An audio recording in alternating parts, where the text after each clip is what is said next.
Hello friends, here is a new topic or a new video on a topic which is more of a conceptual topic.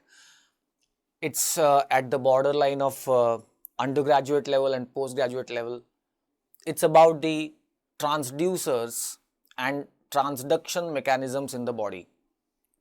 You know, much of it sounds like a biophysics, and it is actually a biophysics, but it's a concept that we must understand in order to uh, you know connect the dots related to the excitation of the cells and how it results in the signaling mechanisms in the nerves related to those various cells. So um, let's see what the topic holds for us. Now, first thing, what is a transduction? Transduction is, conversion of one form of energy into another form of energy is the transduction. So, at various places in the body, this conversion happens. The reason is that we have nerves in the body all over, and they are carrying electrical signals. But the stimuli which are applied to the body, the stimuli which are applied to various parts of the body, those stimuli, they are of different forms of energy. The point is, stimuli which are different forms of energy, they get applied to the body, but then the nerves which are going to carry the signals about those stimuli, the nerves are going to carry the impulses only in the form of electrical excitation. The nerves carry the electrical form of energy, and therefore it's mandatory that one form of energy, the stimulus, gets converted into the electrical energy. Only then the nerve can carry the signal, and this conversion is what is called as transduction, one form of energy into another form. Mostly that another form is electrical form, but at some places it can be other way around as well, as we will see in the due course of the discussion that it could be other way around, but mostly any form of energy would have to be converted into electrical energy so that the nerves can carry the impulses in the format of that electrical excitation. So that's the first point, is about the conversion of one form into another. Now, where do we find all this transduction? Basically, it's the receptors in the sensory system. Receptors in our sensory nervous system, they are called as, or they are defined as, biological transducers, because they are going to convert this any form of energy into the electrical action potentials. So receptors is one place where we find this transduction. Let's try to understand this transduction further. If you see the receptor families and what kind of transduction is happening by the receptors, mechanoreceptors, I'm just enumerating the different types of receptors and what form of energy they convert into electrical potentials. So what kind of transduction is happening? Mechanoreceptors, receptors for touch, receptors for pressure, they are mechanoreceptors. They convert mechanical, because touch, pressure, vibration, these are all mechanical forms of energy.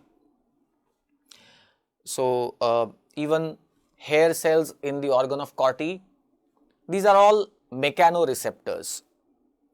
Muscle spindle, baroreceptors, these are all, in fact, baroreceptors are stretch sensitive mechanoreceptors.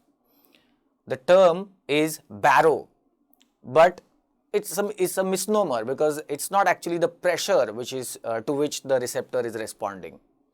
the change in the blood pressure is causing the stretch of the vessel wall, and that stretch of the vessel wall, let's say here is a internal carotid artery and its wall is shown.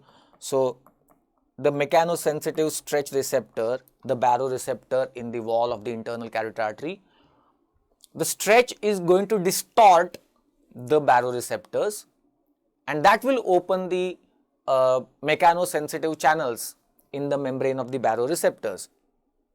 So these are mechanoreceptors, and once that stretch, let's say stretch of the vessel wall, change in the blood pressure, stimulation by distortion, the baroreceptors were stimulated and there is opening of the mechanosensitive sodium channels that would cause, opening of those channels would cause influx of sodium. So cations will flow in to the cells, and that will then excite the baroreceptors and signals will be generated, impulses will be transmitted via 9th nerve and from the aortic, the 10th nerve. But you can see here the mechanical form of energy in the form of stretch of the vessel was converted into the electrical form of energy in the form of that excitation of the baroreceptor and then impulses carried. Second type of receptors, thermoreceptors. Thermal energy converted into electrical potentials, the thermoreceptors. Now thermoreceptors belong to a category of receptors called as TRP superfamily. TRP is a family of receptors. TRP stands for transient receptor potential, and it converts heat energy. Of course, heat and cold receptors we are looking at, but cold is not an energy, it's the heat. So heat or temperature is converted into electrical potentials. Third form is chemoreceptors, where chemical energy will be converted into electrical action potentials, electrical energy. So receptors for taste, receptors for smell, these are all chemical senses. Chemical energy is going to excite those receptors. Chemoreceptors, as in the case of carotid and aortic chemoreceptors. So these carotid and aortic bodies, they are involved in the chemosensitive mechanisms. So how do they cause this chemical energy converted into electrical potentials? Is they have O2 sensitive potassium channels. So here, let's say glomus cell is the cell. Here is a carotid body. It contains the cell called as glomus cell, and that glomus cell in its membrane has O2 sensitive potassium channels, oxygen sensitive potassium channels. So what will happen is, if there is hypoxia, that hypoxia is going to cause closure of those O2 sensitive potassium channels. If I were to make it slightly enlarged, this is the glomus cell shown here. This entire structure is the carotid body, the glomus cell, and this is the glomus cell membrane. It has oxygen sensitive potassium channel. So hypoxia and the levels of oxygen in fact are sensed by this channel, and when it closes, when the channel closes, potassium is not able to leave the glomus cell. Potassium starts accumulating inside the membrane. So that's where an electrical, a chemical form like a oxygen or lack of it has been converted into some form of an electrical energy, because then accumulation of potassium inside the membrane, the cell will excite and it will send the signals via 9th nerve and from the aortic bodies, the 10th nerves. So chemoreceptors and chemical transduction. Fourth one is interesting, electromagnetic receptors. Electromagnetic receptors or electromagnetic transduction. Yes, you guessed it right. It's about vision. So rods and cones, they convert light energy, which is the electromagnetic form of energy, into the electrical action potentials. But it's not that simple, that just one step and light converted into electrical energy. It's a very complex mechanism. I mean, if you were to see the rods and cones, they have 4 segments. This is a typical rod with the outer segment, inner segment, nucleus and synaptic body.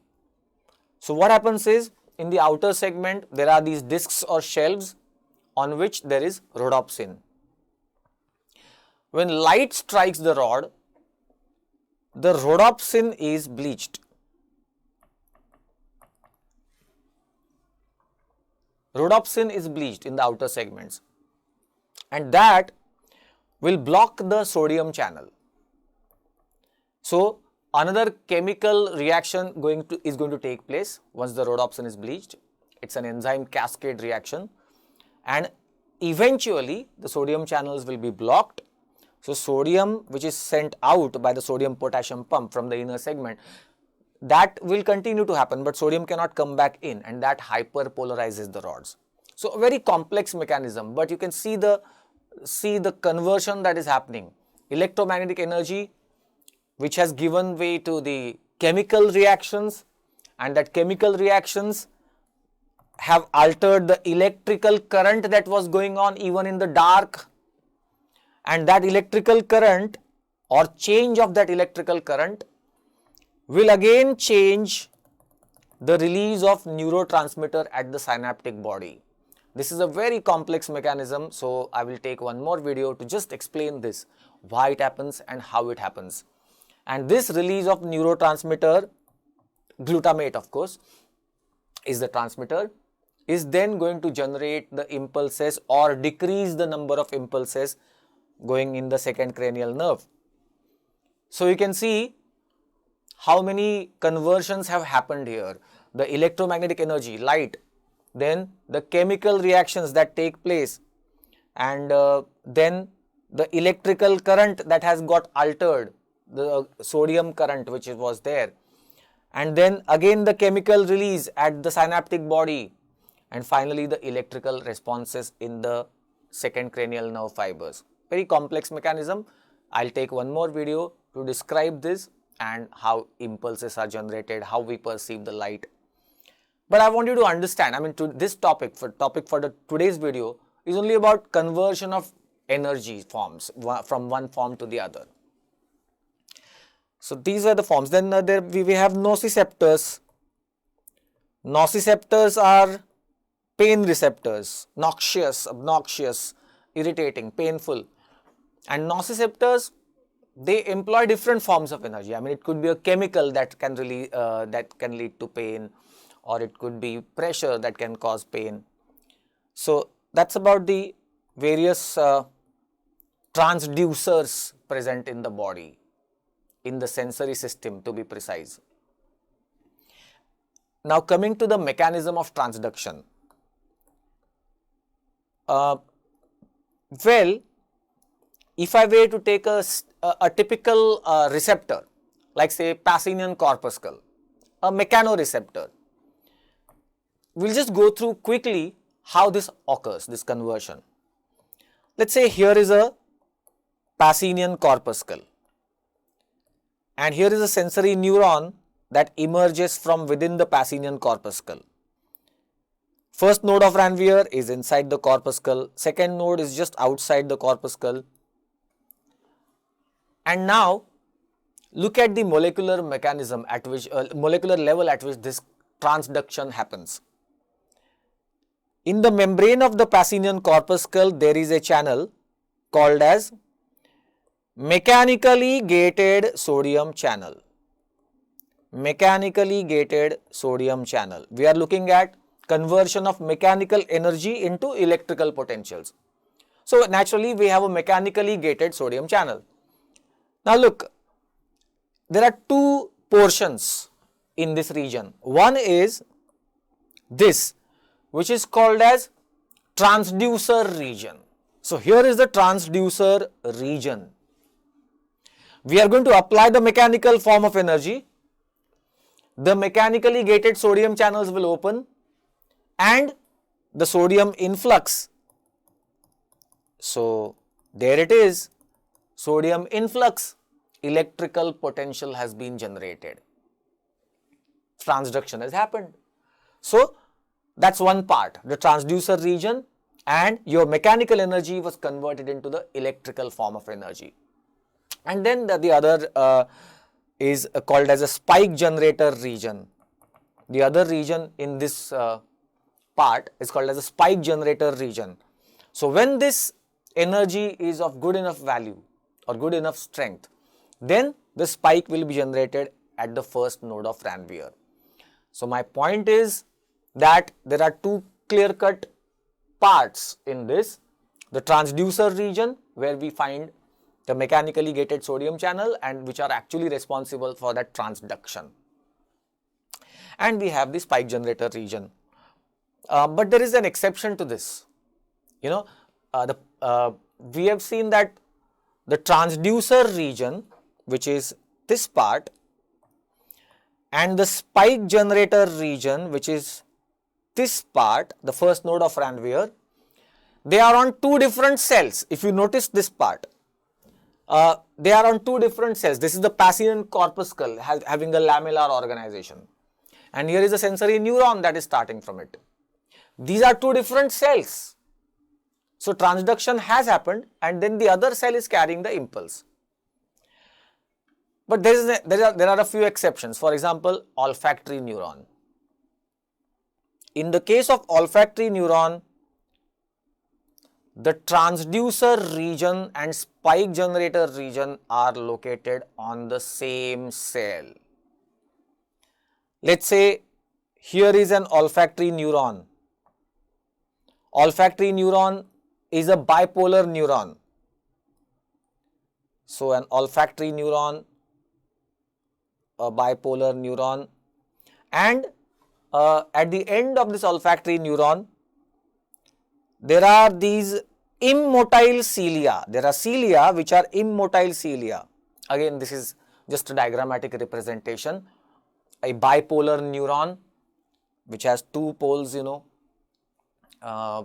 so on this pole or on this side, we have these immotile cilia, and which will have the chemically gated channels.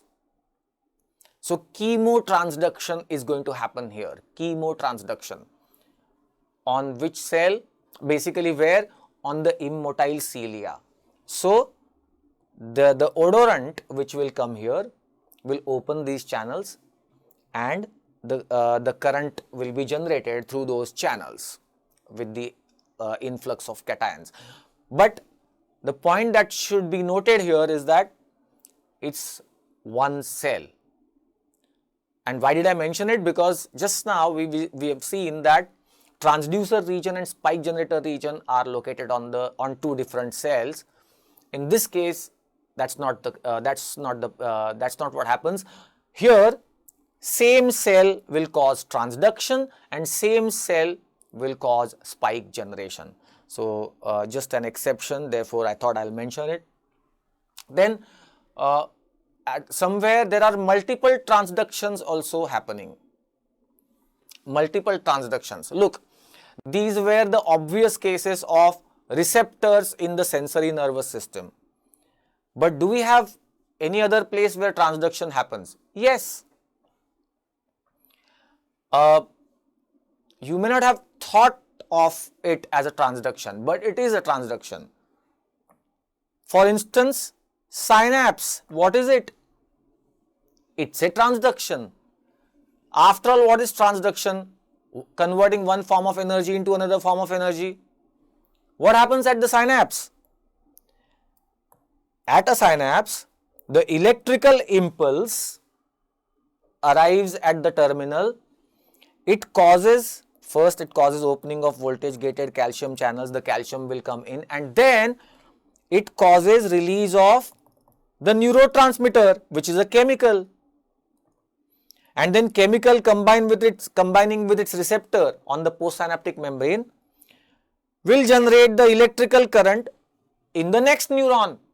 So you can see here the events are electrical, chemical, electrical again.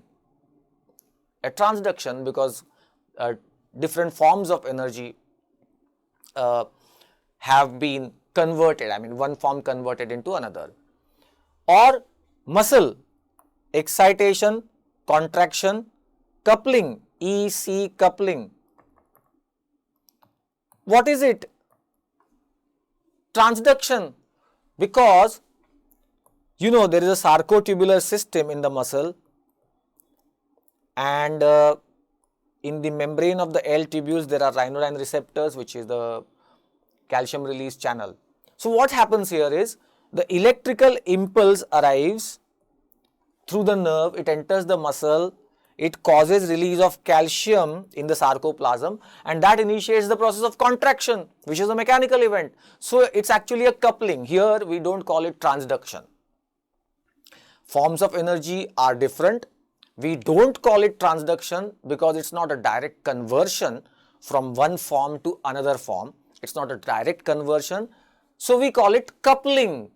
Two different types of events have been coupled. Okay. I mentioned it because you might have thought, okay, two different types of events happening, so why don't we call it transduction straight away? No, it's not a direct conversion. There is a calcium which has coupled the two events. So instead of calling it transduction, we would better call it coupling of two types of events. Or organ of Corti, you know, in the mechanism of hearing, on the basilar membrane in the inner ear, there is a basilar fiber, there are rods of Corti, reticular lamina, and there is a tectorial membrane, a sheet of tissue called as tectorial membrane, and then the receptor cells called as hair cells. That's the structure. So when the sound enters the inner ear and it enters after having entered the cochlea, it kind of causes vibrations of the basilar membrane. Therefore, why I said kind of is because we have not drawn that diagram and straight away come to the basilar fiber. So you will have to imagine here is that basilar fiber will vibrate because of the sound.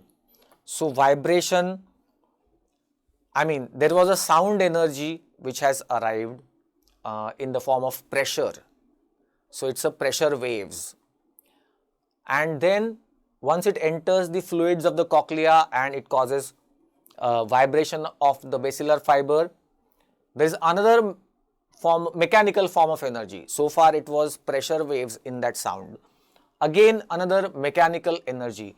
There will be a shearing force created between the reticular lamina and the tectorial membrane, and that mechanical shearing will cause transduction. So organ of Corti is the organ for transduction, and that transduction is a mechanical transduction whereby the shearing force generated will then excite the hair cells in the organ of Corti, and then electrical impulses will be generated in the 8th cranial nerve. So that another is a form of transduction. It's a direct conversion of one form of energy into another. Then rods, we have described the rods. It's quite a complex mechanism. So I'll just summarize it. Electromagnetic form of energy, that is light, and that's falling on the rods. There is a bleaching of rhodopsin, so chemical reactions are happening there. And then finally the electrical. So multiple transductions, electromagnetic to chemical to electrical. So this is a short topic about the transducers and transduction mechanisms in the body. But apart from the conventional transducers that you might have thought, the receptors, there we may also think of synapse as the transduction. Of course, here also calcium has linked it, but still one form of energy giving rise to another form of energy. So these are the mechanisms of transduction. But at the summary, it's all generally it is electrical form of energy that is generated finally, because the nerves are going to carry the impulses in the electrical format. So that was a short topic about transduction mechanisms and transducers in the body.